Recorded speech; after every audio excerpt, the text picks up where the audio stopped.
Il était une fois, dans un petit village, vivait une dame très spéciale nommée Sylvaine. Elle était gentille, sage et toujours heureuse. Les villageois l'adoraient profondément. Les gens venaient souvent lui demander conseil pour leurs problèmes de vie. Un jour, un jeune homme vint la voir avec une question importante. « Comment fais-tu pour être toujours heureuse, quoi qu'il arrive ?» Sylvaine sourit doucement et commença à lui expliquer son secret précieux. La vie a des hauts et des bas. Le bonheur vient de l'intérieur. Comment peux-tu être heureuse quand les choses vont vraiment mal, demanda le jeune homme. Laisse-moi te raconter une histoire de ma propre vie que je n'ai jamais partagée. Quand j'étais jeune, j'avais une famille. Nous n'étions pas riches mais heureux. Un jour, mon mari tomba gravement malade. Nous manquions d'argent pour les médicaments. Il est décédé. Ce fut le pire jour de toute ma vie. Je pensais que je ne serais plus jamais heureuse à nouveau. Le jeune homme écoutait attentivement, touché par sa vulnérabilité sincère. Avec le temps, j'ai compris que la tristesse ne ramènerait pas mon mari. Mes enfants avaient besoin de moi. Je devais trouver le bonheur à nouveau. J'ai commencé à voir la vie autrement, avec des yeux nouveaux.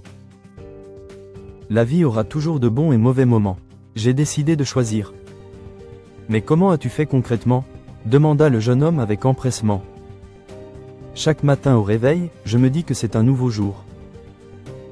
Je cherche toujours quelque chose qui me rend heureuse, même minuscule. Le soleil, une fleur, un ami. Ces petites choses suffisent vraiment. Cela suffit à me rendre profondément reconnaissante chaque jour vivant. Et si quelque chose de vraiment grave arrive, comment rester heureux ?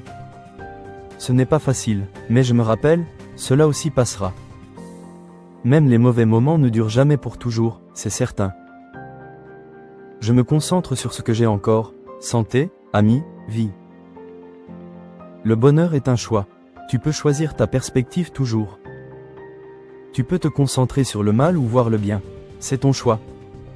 Ce n'est pas toujours facile, mais c'est toujours possible, vraiment. Le jeune homme la remercia pour ses paroles pleines de sagesse. Il décida de suivre son conseil dès le lendemain matin. Il essaya de trouver du positif dans chaque situation rencontrée. Comme elle, il trouva de la joie dans les petites choses simples. Peu à peu, il réalisa que la vie était plus belle. Même quand les choses n'allaient pas bien, son attitude avait changé. Il apprit à rester positif et à trouver le bonheur partout. L'histoire de la dame se répandit dans tout le village rapidement. De plus en plus de gens comprirent le vrai secret du bonheur. Le bonheur ne dépend pas de ce qu'on possède mais de notre vision. Ils apprirent à être heureux en toutes circonstances comme elle. Et ainsi, le village devint un endroit vraiment heureux grâce à elle. La dame sage avait révélé le secret du vrai bonheur durable. Le jeune homme revint, transformé, rayonnant de gratitude et de paix intérieure. Le bonheur vient du choix de voir le bien en toutes choses. Peu importe les difficultés, on peut toujours trouver de la joie. Avec le temps, les épreuves passent, mais une attitude positive permet de rester fort. Et toi, quel a été ton bonheur aujourd'hui ?